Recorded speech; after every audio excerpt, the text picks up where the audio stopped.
So let's look at local versus international social media marketing. Now, the first thing we have to ask is, where is our audience? Is it local or international? That seems like a really obvious question, but sometimes people don't really think about it. So where your audience is going to change the way you use social media marketing and some of the activities you actually do. The other thing you have to ask is, are they actually online? So if you've got a website for bowling club members, you might actually look at it and think, actually, these guys are not really online. They're not really using computers. They're the older generation that maybe struggle with computers. And I know it seems an obvious thing to ask, but it's really important to actually, before you set out on your social media marketing, whether local or international, to actually think and measure, is this viable? Now, the challenges that come from creating an international social media marketing campaign is there's lots of competition for what you're trying to put out there. You've now entered onto the world stage.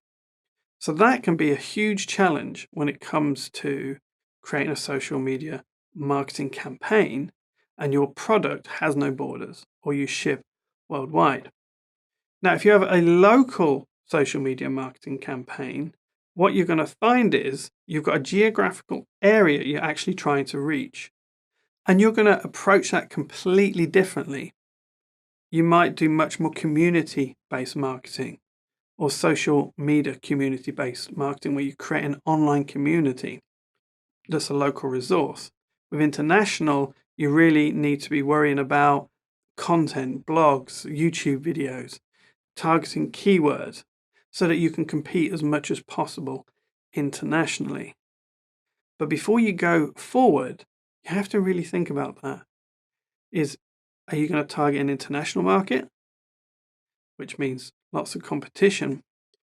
Or are you going to launch a local social media marketing campaign where you're going to focus on the local community and getting people interested in your content? In both these instances, though, the real key is creating that online community. You can create an online community, and that will be discussed in another module, part of this course. You can overcome both of these sets of challenges, but the reason I bring it up is you need to be thinking from the beginning where your audience is, what their needs are, and how you're going to get them to interact with you, and how you're going to get them to give you the social proof you need where it's going to really count.